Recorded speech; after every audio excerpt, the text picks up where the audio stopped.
Jeg vil fortælle lidt om det der med at strikke med rester. Uheldigvis fik jeg begyndt et strikkeprojekt, hvor at jeg havde haft en del gode af dem her. Strikkeprojektet, det er jo det her, som I ser nedenunder. Men det her, det er sådan set samme garnkvalitet, samme garnfarve.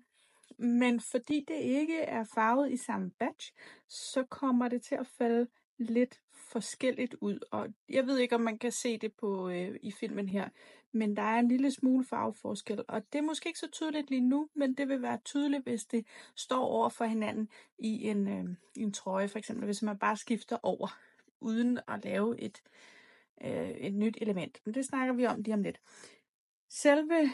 For at undgå det, skulle man være uheldig at komme ind i det, så skal man tjekke, at det her farvenummer er det samme i alt det, man køber. For faktisk kan en garnbutik også have 2 forskellige slags farvenumre, og så lægger man ikke lige mærke til det, der ligger det lidt i skuffen, og man kan ikke komme ned og bytte det, og 1, 2, 3, så sidder du faktisk med noget, som ikke ligner hinanden, når man strikker det op, og det er jo selvfølgelig ikke særlig fedt, når man bruger enormt mange timer på at lave noget, der ser rigtig fint ud.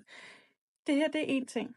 En anden ting er, at man kan jo have, jeg laver store projekter, og jeg laver små projekter. Det her, det er en af de små projekter, og det er jo perfekt til at samle alle resterne fra de store projekter. Så derfor så de her restprojekter, dem kan jeg egentlig rigtig godt lide. Det her er, der var mere, da jeg startede, men det her, det er en helt anden garnkvalitet end det her. Det her, det er noget bomuld for Onion, som faktisk, hvis nok også er ved at udgå. Det var lige mit held i den her periode. Men det her, det er et andet mærke, som er lang, men det går godt sammen. Altså selve garnkvaliteten, der er en lille smule akryl i den her, det der ikke i den her, men alligevel går de enormt godt sammen. Så på den måde er det jo meget smart at finde noget, der passer sammen garnmæssigt, at man ikke laver noget mohair og noget bomuld, og så mixer rundt. Det kan man sagtens, men det bliver bare ikke så jævnt et udfald. Så der var jeg heldig. Jeg havde egentlig håbet på, at jeg kunne lave samme stribede mønster over på ærmet. Og så går jeg ned, og det er lige en periode, jeg er inde i. Så går jeg ned i butikken, og selvfølgelig har de ikke den her mere. Altså, det vil sige, dagen for inden stod jeg og kiggede på den ene nøgle, og tænkte, vi tager den en anden dag. Og så måtte jeg jo så ligesom lave en ny plan med min lille bluse. Jeg synes faktisk, at udfaldet er blevet rigtig godt, selvom jeg har haft lidt udfordringer med farverne. Men det, jeg vil vise jer med den her, det er, altså, selvom de her 2 faktisk er helt farveforskelle, og det kan man forhåbentlig bedre se i videoen her. Så det her var den farve, jeg startede med at købe. Det her, det var den, jeg fik bestilt hjem. Samme kvalitet, samme mærke, samme det hele. Det er bare et andet farvebatchnummer. Det vil sige, der kommer farveforskellen. Det synes jeg faktisk ikke gør noget, når man strikker et nyt element. Det vil sige, at jeg så har delt det op i stedet for.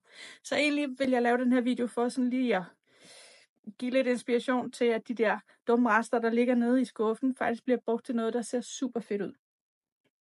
Her for nylig er vi i gang med en kæmpe række af børneting, hvilket er perfekt til rester, netop fordi, at det er små ting. Det her, det er den største størrelse i babyudgaven, som er 92. Så har vi jo selvfølgelig også en lidt mindre udgave, som er størrelse 50. Der er den her, og den er også rigtig god til rester. Så det var egentlig bare for at give lidt inspiration. Hernede har vi nemlig også haft den samme ting, hvor det her, det er den gamle. Det er den her, den er der, og så kommer den nye hernede. Det synes jeg faktisk også giver en eller anden form for design, kan man vel kalde det. Og så får man noget, der er lige så unikt, som det kan være at strikke et projekt i hænderne.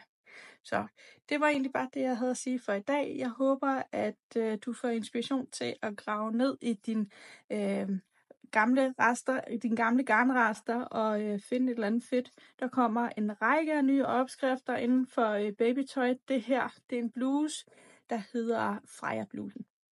Tak for nu.